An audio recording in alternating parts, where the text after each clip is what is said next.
Hello and welcome to a very special commemorative Yom HaShoah film screening of the short film, The Book of Ruth, and Talkback featuring Israeli-American and award-winning actress and filmmaker Chen Drachman, who I'll be introducing to you shortly.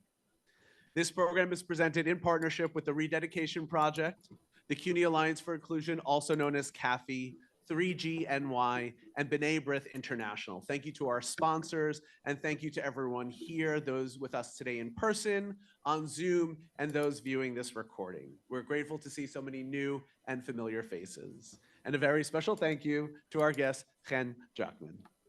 My name is Michael Mantell.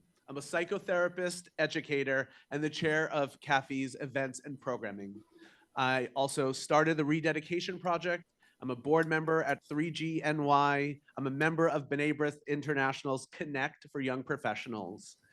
Before we begin the film, I'm going to be introducing Azriel Genak, the president of CAFI, who will be telling you a little bit more about some of the programs that are coming up. And before we start the film, I'm going to introduce Chen, who will be saying a few words, and then we're going to watch the about 14-minute film, and then we'll go into the talkback. So Ozzy, I will hand it off to you. Would you like to? Hi, everyone. Glad to see you all. I'd like to say a few words about upcoming events, and thanks, Michael, for organizing so much of this. So we have two related events that are on the flyer that you have. One is Envisioning Reconciliation, Signs of Hope for the Middle East, and the other is Lessons from Dietrich Bonhoeffer, 80 years after his execution by the Nazis. So these two talks will be given by Zaina Barakat and Ralph Witzenberg. Now, these visitors from Europa University really follow up from a visit a year and a half ago by Mohammed Dajani Daoudi, who is a professor at Al-Quds University, who ran into some trouble when he took his class to Auschwitz in connection with a group of Israelis visiting Palestinian refugee camps. And so he spread the word around CUNY in a visit of 2 weeks about the possibility of reconciliation, of imagining that there can be peace. And Zaina Barakat is his student, who's gone on with Ralph Witzenberg to found the Center for Conflict Resolution and Peace at Fleisberg University, which is part of the Europa University system. So they're coming to CUNY because they believe that they can form a connection here and develop a sense of, and with connections here, of the possibilities of peace. And just that idea should be very powerful here. After their visit, there'll be a talk by Eugene Chudnovsky on when academics are harassed for speaking their mind. So Eugene is a distinguished professor of physics and winner of this year's Sakharov Prize for Human Rights from the American Physical Society, and he's co-chair of the Committee for Concerned Scientists. And he'll speak about the danger that many academics face around the world, and also will be making the point, the very important point, that the effort for human rights is stymied by the fact that by this incredible focus on Israel, and any diversion from that is seen as a problem. So he'll be speaking out about this need to look broadly at human rights. And the last event of this term will be a talk by Susie Linfield, who's a professor of journalism at NYU. And she addresses the intersection of culture and politics in many of her publications. And she'll be speaking particularly about her book, The Lion's Den, Zionism and the Left, from Hannah Arendt to Noam Chomsky. And you'll be quite amazed at the kind of arguments that are developed for the purpose of demonizing Israel, you could judge for yourself whether they make any sense at all. So thanks very much for being here. Thanks, Chen. Thank you, Ozzy. And thank you again, everyone, for being here. I just want to put some things in place so we understand. We are at CUNY, the City University of New York in New York City, the epicenter of everything beautiful and a lot of not so beautiful things, especially at the City University of New York, where there's a lot of anti-Semitism and Jew hatred. And that is the reason why we have been trying to bring these events here. So just putting us all in place so you understand, as Ozzy's bringing up these upcoming talks, you can understand why it's so important for us to bring it here, because that's part of the conversation that's being stifled. So I just wanted to put that out there. And now I'm going to introduce Chen to all of you. So Chen is the Israeli-American award-winning actress and filmmaker based in New York City. Chen's first film, which we'll be seeing tonight, The Book of Ruth, starring Tony and Emmy Awards nominee Tovah Feldshuh, has been in numerous festivals in the US and abroad, including the Academy Award qualifying Cinequest and BOGO Shorts, the Canadian Screen Award qualifying Vancouver International Film Festival, and more. The film won Best Narrative Short at the San Diego Jewish Film Festival, Best Family Short at the Deep in the Heart Film Festival, and Best Narrative Short at the South Dakota Film Festival, and many more awards. Since it concluded its run at the festival circuit, it has had more than 150,000 views online through Amuleto.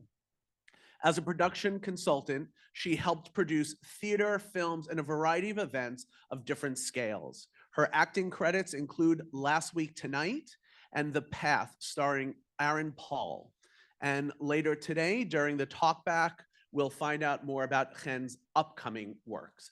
So for right now, I'm going to turn it over to Chen to give us a brief introduction to the film, and then we will start the film. Thank you. Working? Perfect. Hi, everybody. I'm not going to say that much about the film. You'll understand why when you watch the film. But I will say that when I started working on it, it shaped up to be something that touches on roots, where people come from, memory, and even a little bit the subject of fame, the dark side of fame. Did I want it to remain relevant? Well, as a filmmaker, you kind of hope that your subject matter will remain relevant, but it's also a little bit heartbreaking to, let's say it lands a little differently post-October 7th. But yeah, I'll leave the piece to speak for itself, and I hope you guys like it. Thank you.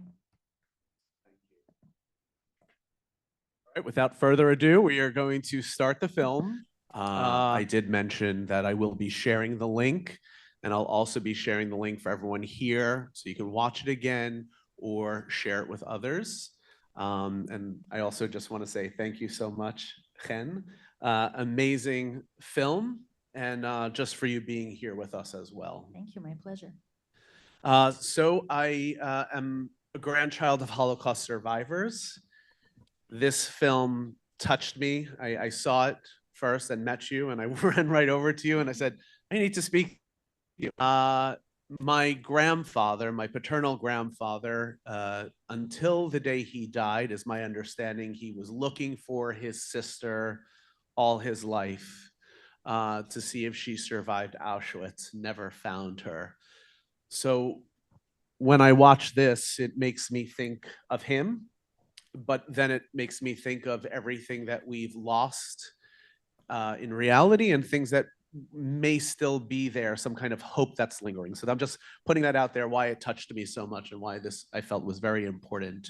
So I'm curious to know a little bit more about your relationship to the Holocaust and also the idea of this film. How did that come to be? Yeah, I mean, I didn't set out to do a Holocaust film. I will, in a second, tell you how this came to be. My connection, also third generation. at least two of my grandparents were in camps, and then another one labor camp. One was in the, to my understanding, the Belgium underground. Nothing too fancy, probably like a parcel runner person, but it's still, I think it's kind of cool, you know. So obviously there's a lot of connection, and as an Israeli, I visited the camps when I was in 11th grade as part of the delegation that they do. So my grandpa was in Auschwitz, and getting to be there was obviously very powerful in ways that I think I only understood years after. And well, again, nowadays Yom HaShoah also hits a little differently, but the way this movie came to be was that the Anne Frank House in Amsterdam, they still release researches every now and then. And I think it was either 2014, 2015, I forget, but they released this research saying that Anne wasn't actually, she didn't die on the date that was originally assumed. They had new eyewitnesses who spoke to the progression of her disease, which led researchers to understand that she actually passed earlier than assumed. But there was this one media outlet that reported about this research, which conveniently was released in April, so it was quite close to Passover. And that media outlet made a little punctuational error, so it made it kind of sound as if her fate was unknown, rather than, obviously, sadly, we know what happened to her, but it almost left a question mark. And that kind of got my brain going. If she was alive today, where in the world will we find her? What kind of a person would she become after everything she's been through? And also, what would be a realistic reason for her to not share the fact that she's alive with the world? And I think trying to answer all these questions led to the film that you see now. And yeah, that's about it. That's kind of the gist of it. Amazing. And just for everyone on Zoom and in person, we will open this up for Q&A for everyone to ask questions or share comments. So you can think of them right now. We're just warming up. So in that case, was there any other iteration of this film that you thought of putting out there? Because Margot's mentioned at the end, for example. Yeah, I mean, Marcos mentioned at the end because, you know, obviously went through a lot of research for this, not just the diary, but also reading about the family. Even the necklace that Lizzie is looking at is something real that was actually given to babies in the town where Anne was born back in Germany. And they did find a necklace like this in one of the camps. And there was like, what they thought might have actually been hers. Then they realized it was someone from the same age group that grew up in the same town, and apparently had a very similar necklace. So everything about this was very, hopefully, thoroughly researched. But we also tried to put in some stuff that would resonate with us. So for example, and that didn't make the cut, but it really just didn't make the cut. It's not that we didn't want it. Her being potentially a published author under a pseudonym, because we have known from the diary that she wanted to become an author. Whether or not she would still have the same aspirations and dreams after being through the trauma that she's been through, we don't know. But we wanted to leave the door open for it, even if it's very subtle, like leaving some books with that pseudonym around as props. I think I always wanted to give this opening for Margot too. And Margot did speak about wanting to move to Israel, then mandated Palestine and become a nurse. So I kind of liked having this idea of them being separate, but each one sort of ended up getting what she wanted, or some version of what she wanted. And can you talk a little bit about the research that went into this and how long the process was from start to finish? Yeah, I mean, it took a long time, honestly. To make movies like this takes a long time, mostly because of funding. You know, we had multiple people that were like, we have no doubt that you will be making this story. It needs to be made, but we're not the right person to help you with it. I'm like, but do you realize everybody says that movie has to happen somehow? But of course, it's really hard. That's not just me. That's the woes of every independent filmmaker. But yeah, I mean, first came the article, then came going to read the actual report, the full research that the Anne Frank House released to get the full context. Then came a first read of the diary beginning to end with a lot of notes. She also Anne had a connective tissue disorder.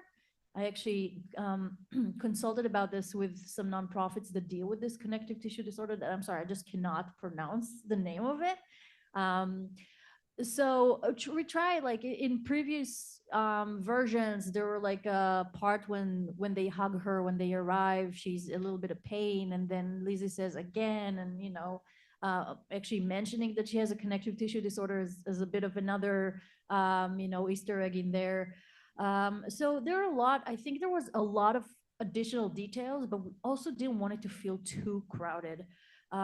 So eventually this is what we kind of zoomed in on, this moment in time between a mother and a granddaughter, which I felt and still feel like it's a dynamic we don't see a lot of on the screen. Yeah, so that's the research. And you're starring in the film, and so is Tovah Feldshuh, and I have loved her for a very long time. I admired her. I'm obsessed with theater, and I saw her maybe 20 something years ago at CUNY at Baruch College. She was in Irina's Vow, and she's been in a lot of, she's played Jewish women in a lot of roles that she's been in, or a lot of films and TV. She still does. And she still does. And she talked about that actually which I thought was very powerful. So you were talking about getting people on board to support the film. How did you approach Tovah, or how did she become a part of the project? It's interesting. Tovah, a little bit of dumb luck and a little bit of persistence, meaning I sent, I always say like agents, God bless them, but they're also gatekeepers. And I've worked with agents in the capacity of having representation, reaching out to get a talent on my projects, and also get talent to take part in events. Like, for example, the gala of the nonprofit I used to work for, and my boss is here, my previous boss, I should say, is here. But so I had a lot of communication with agents over the years, and they're a bit of gatekeepers. That's their job, but sometimes it's a little bit much. So I got really lucky because when I sent it to Tovah's agent at the time, the script, he was this nice elderly guy who just did not do things, I don't want to say by the book, but he just didn't think about the money first. And he forwarded it to her, and she just liked it. And we stayed in touch on and off for a few years until we've done a live reading at the JCC in Upper West Side.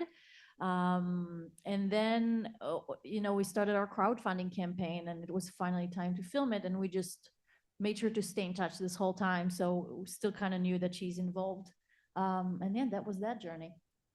And where was it filmed? It was filmed about 40 minutes. I don't want to say upstate because it's not really upstate. It's just 40 minutes north of the city, northwest, in a place called Cottage Villa. It's really nice. Honestly, we got the house that we got through Airbnb. It was lovely. It was the house was full of love and mementos, and it was just perfect for the cause. And we had a little creek, and very much gave the vibe that we wanted for someone who loved nature so much. Beautiful. I'm going to ask two more questions and then open it up for everyone here and on Zoom. The first is, I'm an educator, is one of my hats, besides this one.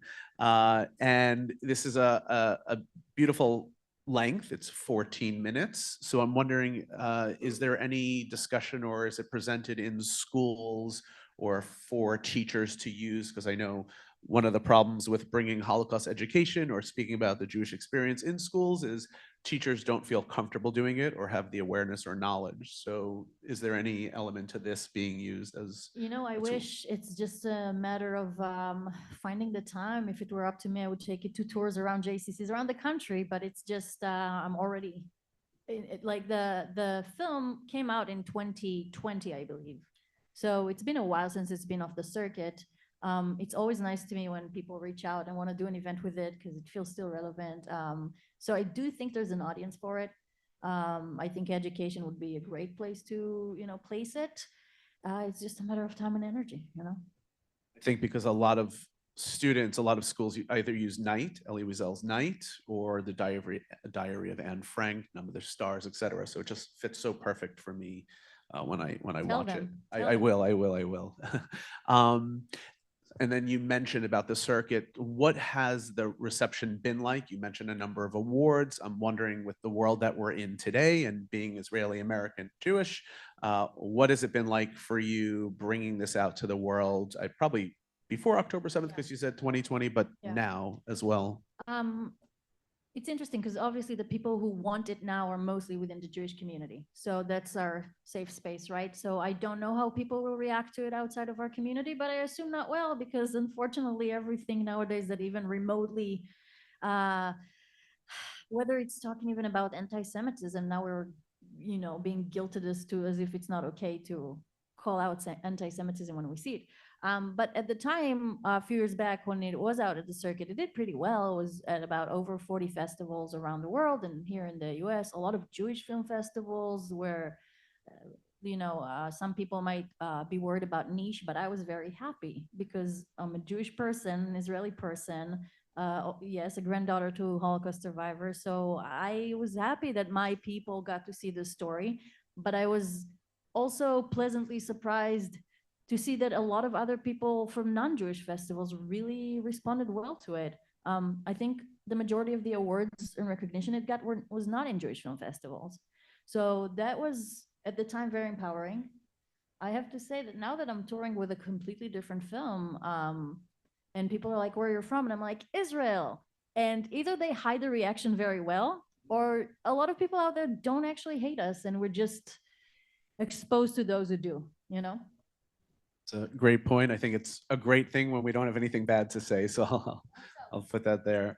So I do want to open up for questions here. Also in the chat, if anyone wants to add their questions or comments, I'll read it for you if you're on Zoom. Eleanor Selling, she is one of our CAFE members who'll be walking around with a microphone. If anybody has a question or comment, please feel free to raise your hand. We'll be able to get to you. And in the meantime, well, anybody, questions, comments? Yep, here we go in the back. If you mind maybe stating your first name. All right. Hi, I'm Hannah. I hope you guys can hear me. Hi, Hannah. I didn't know you were going to come. Hi, Yay. good to see you. Thanks for making me tear up the second time now. I was wondering, with the film being released in 2020, seeing it obviously now with all that's passed since then, I guess how does memory, specifically of Jews who have been just senselessly taken from us in this way, how does that sort of narrative either has changed or has it not changed with what global events have reckoned with the Jewish community? Yeah, I mean, I think, and excuse me for that, I don't remember the exact quote from my own film because I haven't seen it in a while, but she does talk about the fact that hate never really goes away. By the time the film came out, it was actually right after George Floyd. So that was the summer of like the Black Lives Matter protests. And fast forward a few years later and we're in a post-October 7th world. So the general idea of hate never goes away is very resonating very much. There's the extra layer of us being Jewish people. And, I get so upset. I try not to get angry, but I get so angry when I hear hostages who came back talk about what they experienced there.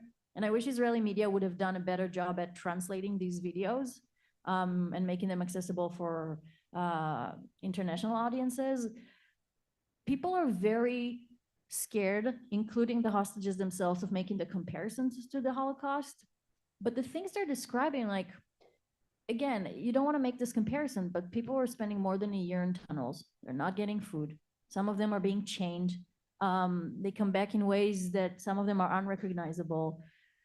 It definitely reminds us of certain things that are kind of intertwined with our DNA forever. So, I mean, when I any talk about the Holocaust today is just, to me, immediately connects now to October 7th as well. And we're here for Yom HaShoah, but we have Passover coming up, and even that, the holiday of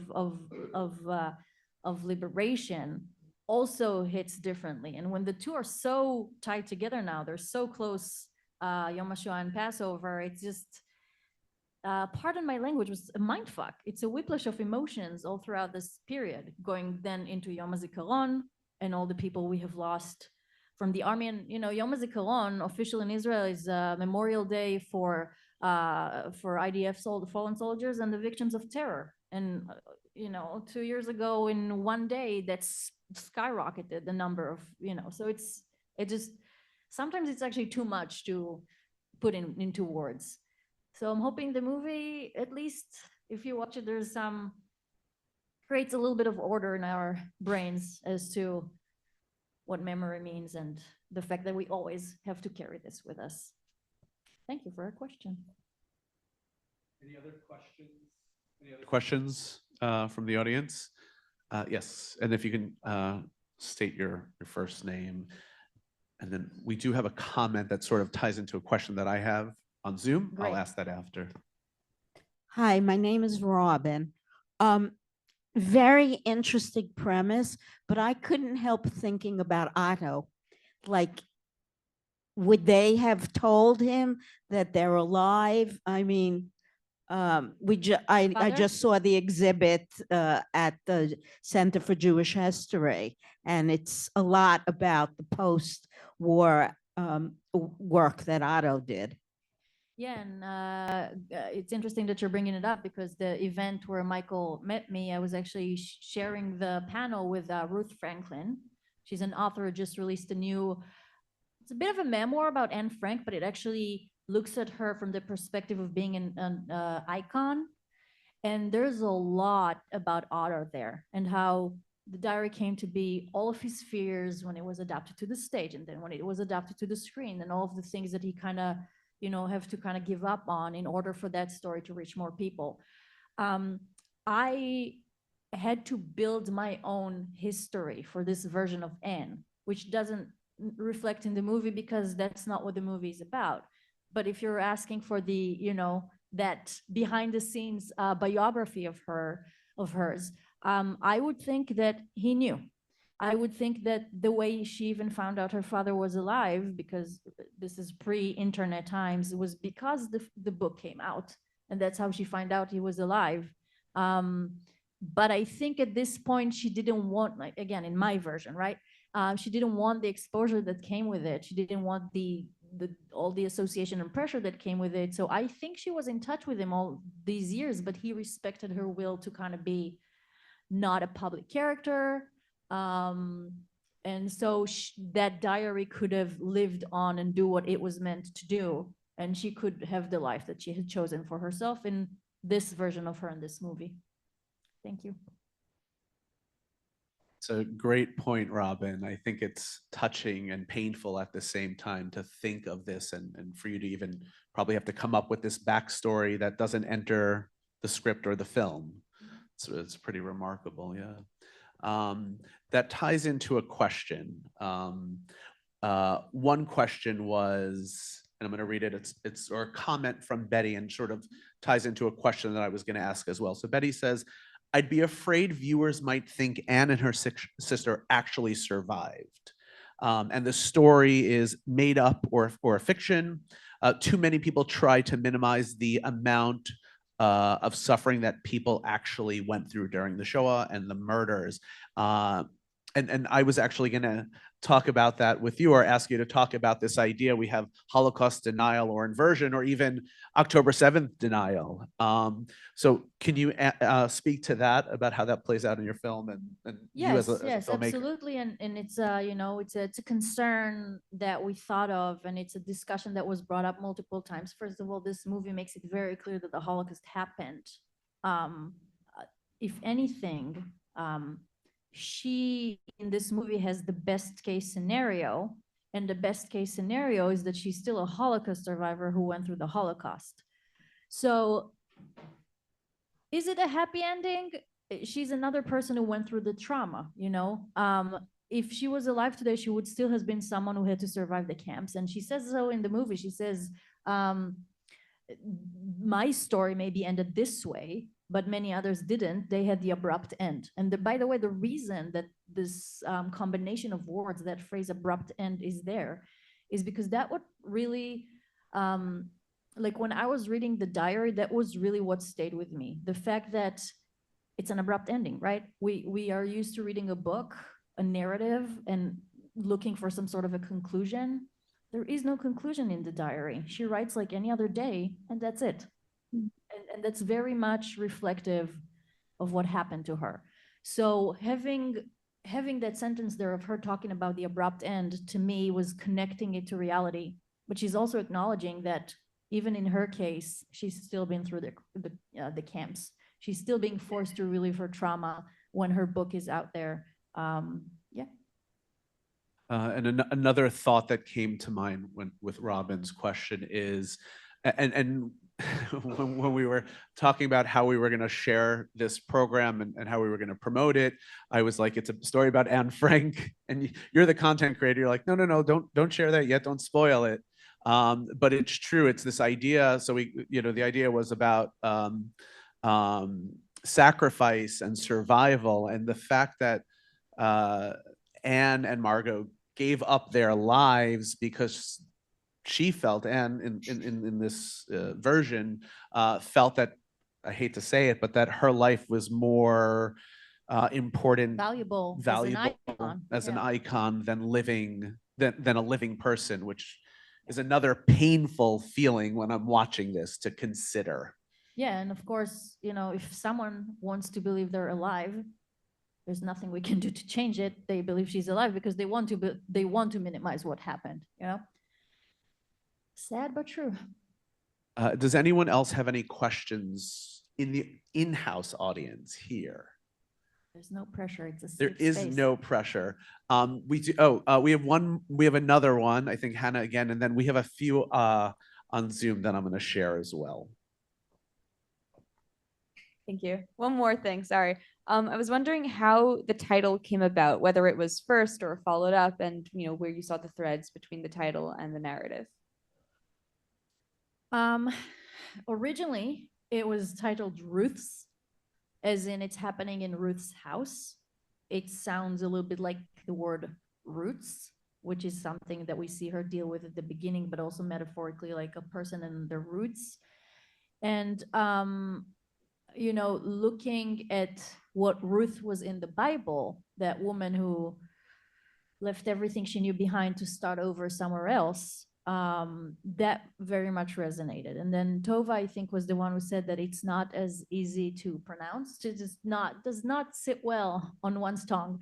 And I told her, well, she asked me the same question. Why did I name the character Ruth? Why, the reasoning behind it all. And I told her, well, in the Book of Ruth. And she was like, well, that's a good title. And I was like, yes. And it also works very well because that book is also the diary. So that was kind of like the evolution of, I think that's what happened. It's been a while, but yeah. So that answers one of the questions that we had. So that's wonderful. Another question, which I'll pose in this way: how did you develop Anne's family? Like who the family is? Yeah. I think I wanted her to have this nuclear thing, but I wanted her to also be on her own. That of course goes back to that fake biography, and maybe her husband knew, which I think he did. But part of it is for you guys to fill those blanks for yourselves if you want. I knew that I wanted her to have a daughter because I wanted the daughter to be another bit of an Easter egg. Her name is Margot. And so I wanted Margot to have that nuclear family. And I wanted a grandson who was gay because I actually thought that this gives us the chance to reflect through her eyes that she's someone who's been through this trauma, is very non-judgmental and accepting. And I wanted the sibling dynamic. So that's kind of how that came to be. But I also knew that like the granddaughter-grandmother relationship was the heart of this movie. That's wonderful. And actually, another question from Lisa is, after watching this film, I very much wanted this to be a full-length feature. Why did you decide to make it only 14 minutes? It's so interesting. This question keeps coming up. I feel a pattern here. I mean, Well, give me a few $1 million and we can talk. It's yeah, I know. It's interesting because I sort of not by choice, just so happened that I created multiple short films. I also written features. It's not like I haven't tried that. I have been touring in film festivals with those multiple shorts, and it's just an amazing art form all on its own. Because to some extent, writing a feature, I'm not talking about producing, which again, a few $1 million, but writing a feature to me is actually easier. You have so much more time with the characters. I have seen so many interesting stories out there that are short films, and the talent of being able to, not talking about myself right now, but what I've seen is like the ability in such a short amount of time to have a beginning, a middle, and an end that are satisfying is mind-blowing. Like the talent I've seen out there is amazing. To me, this was always about this quiet, intimate moment in time between a grandmother and a granddaughter on the precipice of something very big that I know we don't get to see. Look, never say never, right? If comes the opportunity, I can, but I have a feeling that even though people ask this question, a feature version will not be as satisfying. That's my feeling. I might be wrong, but I think we're left with so many questions that are unanswered that 14 minutes allows for. If you did a feature film and you didn't put a lot of that in, people might be upset, and we're left wanting more. Yeah, and also in a feature, you don't get your version of it. If in 14 minutes you can kind of like, if you're going out with questions and you're finding your own answers for stuff, if I'm answering it for you, it's not going to be as satisfying. Very true. Yeah. Any other questions or comments from for people in the room or on Zoom? A couple of people said that they do want to share this. Amazing. Thank you, So, guys. Thanks, everybody on Zoom. Yeah. And so let me ask you, we kind of talked about what it's like in the circuit and the festival circuit and how it's been received. But you're in New York City, so I'm wondering for yourself, just being around this world and everything that's going on right now, how has it been for you just in general? Are you talking about like specifically post-October? Well, I can tell you very easily that it's not been an easy time for Jewish creators, not just in filmmaking. I don't know how many of you had a chance to walk into an independent bookstore in the last year and a half and be like, oh, wow, we're not really welcome here, it feels like. But we have groups for independent Jewish filmmakers. So we talk to each other and we know how people, some of them are just starting the project, some of them were already on the verge of like really producing a project, and we're a little bit toxic right now. We've seen it in film festivals, we've seen it, I know that Tom Nesher's film, which won Tribeca's category, I think it's called post-Holocaust. Yeah, so Tom Nesher's film did not originally, to my understanding, got into Tribeca. It actually required someone from the board there to file an appeal, and then it ended up winning its category. So shouldn't it have been here from the get-go? I don't know. I guess so.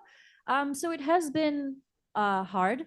I can tell you that I have a project. It's a Hanukkah romantic comedy that twice now was almost like going into pre-production, and in a normal year, I think people would be interested in it. I've worked with producers who worked with Netflix in the past, and they just told me very honestly that it's not working out. They didn't expand, but when you have talent attached and producers attached, and all of a sudden it's not happening, even though it's just a romantic comedy about Jewish people and an Israeli character, God forbid. So, so it hasn't been easy. The circuit is a little different. People don't necessarily, my current film is not Jewish at all.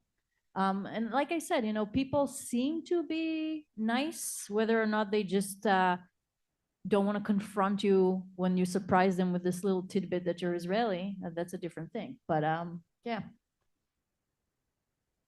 So I've heard this from a lot of Jewish content creators and creatives, so people in the theater and the film world. And also I've been blessed to join some of the children's literature, Jewish authors, and to be a part of this wonderful group, CAFE, with Jewish faculty and pro-Israel or pro-Jewish faculty as well, our allies. I've learned that a lot of it is, there's both. There's the quiet anti-Semitism where we don't get told that this is because of this, but you're left wondering. and then also some things that are said out loud. So it seems like it's everywhere we are, which is very sad. So Yeah, and it's also the doing nothing, which is not exactly anti-Semitism. It's just by not doing anything, it helps anti-Semitism. So. and then you can't prove, right? If someone's not telling you what we feel intuitively, we can't prove it. We can't say it is. That's a big Yeah, problem. I've been talking about this in the context of bookstores, basically saying it's kind of like racism by omission, because it's not that they're necessarily, well, they also do, feature things that are very outspokenly in a biased way against Israel, but it's the omission of the other voice. And if I would assume a respected bookstore would pride itself on having multiple ideas and points of views, but that seems to not be the case in the last couple of years. So. Yeah, there was a bookstore, I think, in Brooklyn where they did not have the book talk for this very reason. They canceled it. There are professors here at CUNY who have classes that are with a low enrollment, and quite possibly because it's not being advertised as well. So it is a big problem, and God willing, we'll be able to change that in all of our little spheres, however we could do. And that's, again, going back to what we're doing here at CUNY as an independent organization. We are trying to change the conversation or add to the conversation with beautiful programming like this. So I have to thank you again for everything, for being here and for bringing this film to life. I'm going to ask one last question. I want to ask you, what is coming up for you?